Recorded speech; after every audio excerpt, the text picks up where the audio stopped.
Hi everyone, welcome to our channel. ఈరోజు egg omelette curry ఎలా చేయాలో చూద్దాం. ఎవరైనా గెస్ట్లు ఇంటికి వచ్చినప్పుడైనా లేదా ఎప్పుడైనా స్పెషల్గా తినాలనిపించినప్పుడైనా ఒకసారి ఈ కర్రీ ట్రై చేసి చూడండి, మీకు తప్పకుండా నచ్చుతుంది. దీనికోసం ముందుగా ఆమ్లెట్స్ వేసుకోవాలి. ఆమ్లెట్స్ కోసం ఒక 2 టేబుల్ స్పూన్స్ కొత్తిమీరని ఫైన్గా చాప్ చేసుకొని వేసుకొని అందులోకి రుచి తగినంత ఉప్పు, ఒక 1/2 టేబుల్ స్పూన్ కారం వేసుకొని బాగా కలుపుకోవాలి. బాగా మిక్స్ చేసుకున్న తర్వాత అందులోకి ఎగ్స్ బీట్ చేసుకొని వేసుకోవాలి. నేను ఇక్కడ 3 ఎగ్స్ తీసుకుంటున్నాను. కొంచెం ఎగ్స్ పెద్దగా అవటం వల్ల నాకు 4 ఆమ్లెట్స్ వచ్చాయి.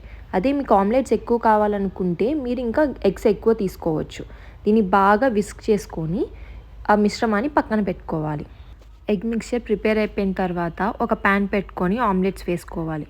ఒక సైడ్ ఇట్లా బాగా ఉడికిన తర్వాత ఫ్లిప్ చేసుకొని మళ్ళీ కాలనివ్వాలి.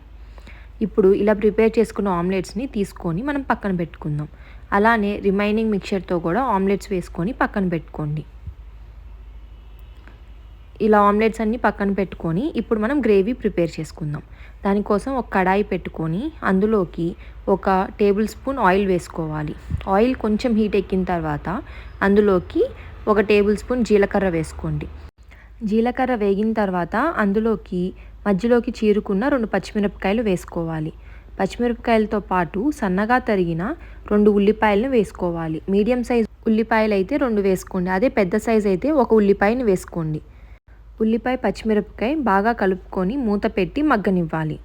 2 to 3 మినిట్స్ మగ్గించిన తర్వాత, అంటే ఉల్లిపాయలు కొంచెం రంగు మారిన తర్వాత ఒకసారి బాగా మిక్స్ చేసుకొని 2 రెబ్బల కరివేపాకు, అలానే ఒక టేబుల్ స్పూన్ అల్లం వెల్లుల్లి పేస్ట్ వేసి అల్లం వెల్లుల్లి పేస్ట్ పచ్చివాసన పోయేదాకా వేపించుకోవాలి.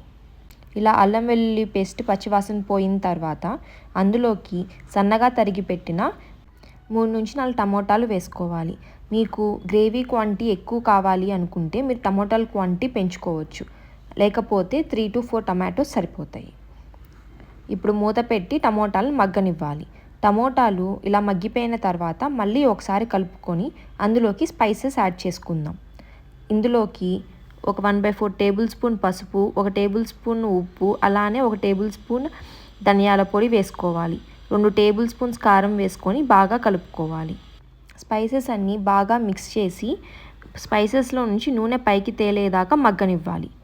ఇలా స్పైసెస్లో నుంచి నూనె తేలటం స్టార్ట్ అయినప్పుడు అందులోకి మనకి గ్రేవీకి తగినట్టు కొంచెం నీళ్లు పోసుకొని ఉడకనివ్వాలి.